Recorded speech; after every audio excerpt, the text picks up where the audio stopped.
रसोई। राधा बहुत गरीब थी। वो अपने छोटे से घर में अपनी माँ के साथ रहा करती थी। राधा का घर इतना छोटा था कि उनके घर में एक रसोई तक नहीं थी और राधा का बस एक ही सपना था कि उसकी अपनी खुद की रसोई हो जिसमें सुविधा की सारी चीज़ें पहले से ही मौजूद हो।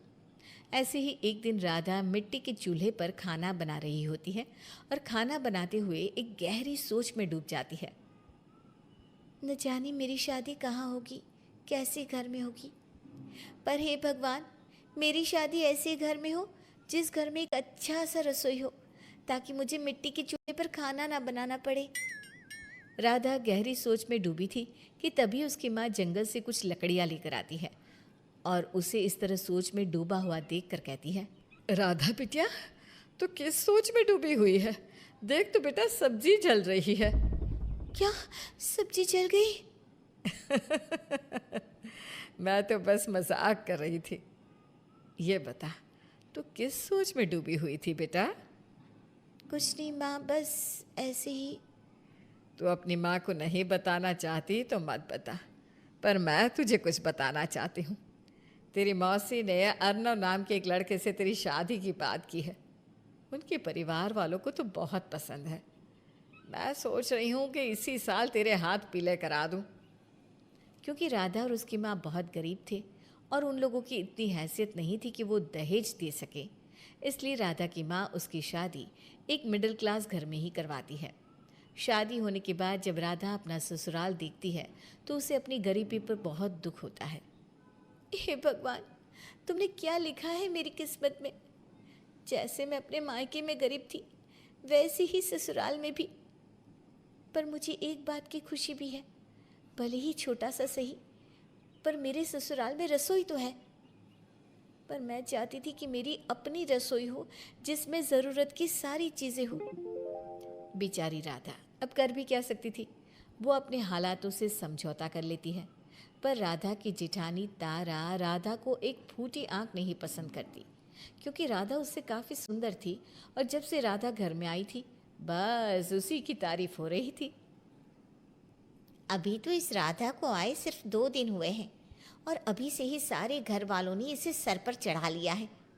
अगर ऐसा ही रहा तो एक दिन इस घर में मेरी इज्जत कम हो जाएगी और अपनी इज्जत बनाए रखने के लिए मुझे इस राधा को सबकी नज़रों में गिराना ही होगा। अब तारा राधा को सबकी नज़रों में गिराने के लिए तरह तरह के प्लान बनाने लगती है। ऐसे ही एक दिन राधा अपने परिवार वालों के लिए खाना बनाती है। रात के समय सब एक साथ खाना खाने के लिए बैठते हैं और जैसे ही राधा की सास सुमित्रा खाने का पहला निवाला अपने मुंह में लेती है वो गुस्से से लाल हो जाती है।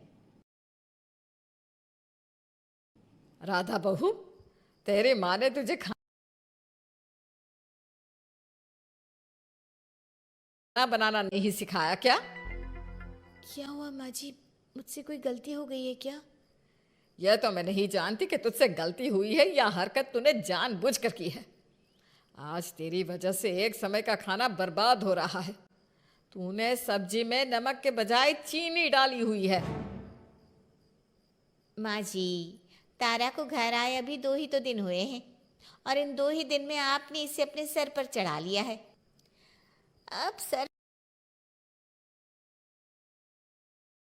पर चढ़ी है आपकी छोटी बहू तो थोड़ा ताव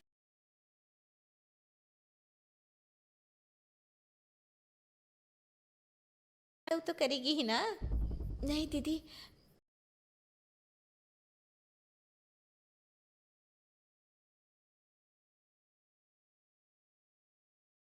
मैंने कुछ भी जानबूझकर नहीं किया। मुझे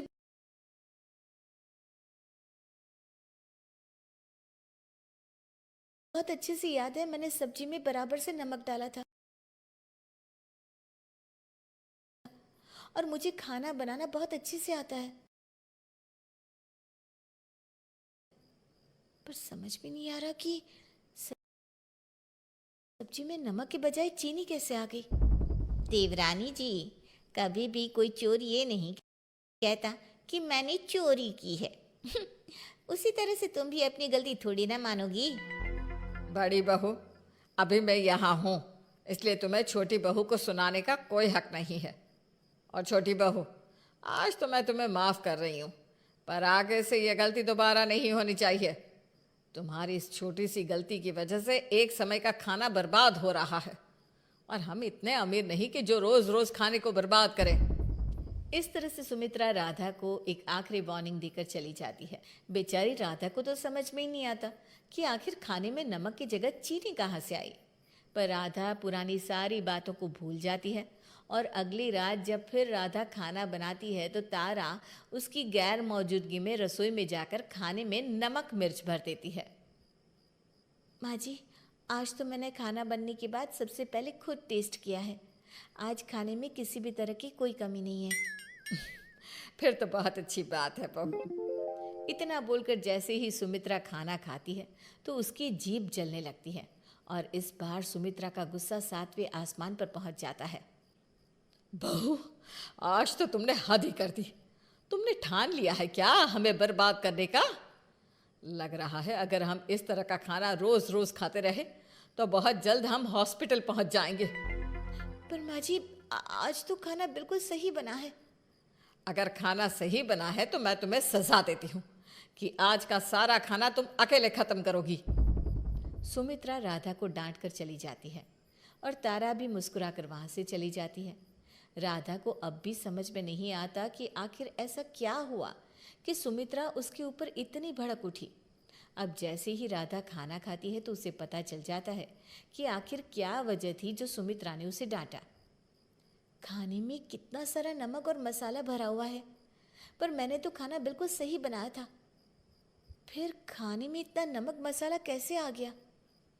जहाँ राधा ये सोच सोच कर परेशान हो रही थी कि खाना कैसे खराब हुआ, वहीं तारा मन ही मन बहुत खुश होती है।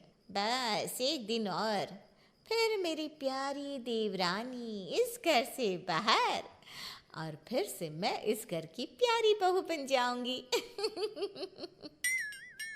जहाँ तारा ये सब कुछ सोच सोच कर खुश हो रही थी, वहीं परेशान राधा रोती हुई घर से बाहर जाती है और एक पेड़ के पास बैठकर रोते हुए भगवान से कहती है, हे भगवान, आखिर आप मुझसे क्या चाहते हैं? क्यों मेरी अग्नि परीक्षा ले रहे हैं? अगर ऐसे ही चलता रहा तो माँ जी मुझे घर से निकाल देंगी। राधा भगवान से शिकायत कर ही रही थी कि तभी वहाँ से एक बाबा गुजर रहे होते हैं जो राधा की सारी बातें सुन लेते हैं। बेटा, भगवान जो करता है अच्छे के लिए करता है।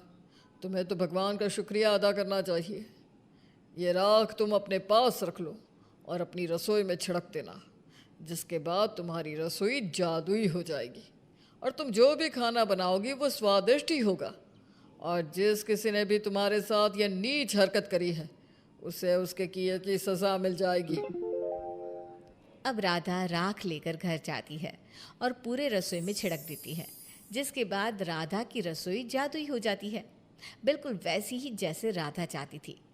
लेकिन ये सब कुछ सिर्फ राधा को दिखाई देता है। अब राधा सभी के लिए बड़े ही प्यार से खाना बनाती है और सभी घर वालों को खाना खाने के लिए बुलाने बाहर जाती है। इसी बीच तारा आकर उसके खाने में मिट्टी और बहुत सारा तेल मसाला डाल देती है। अब आएगा ना मज़ा, जब माँ जी इस राधा की बच्ची को धक्के मारकर घर से बाहर निकालेंगी। ये सोचकर तारा रसोई से बाहर आती है। कुछ देर बाद सभी घर वाले खाने के लिए बैठते हैं और इस बार जब सुमित्रा राधा के हाथ का बना खाना खाती है तो उसकी तारीफों के पुल बांधने लगती है। बहू, आज तुमने साबित कर दिया कि मैंने इस घर के लिए तुम्हें चुनकर बिल्कुल सही किया है।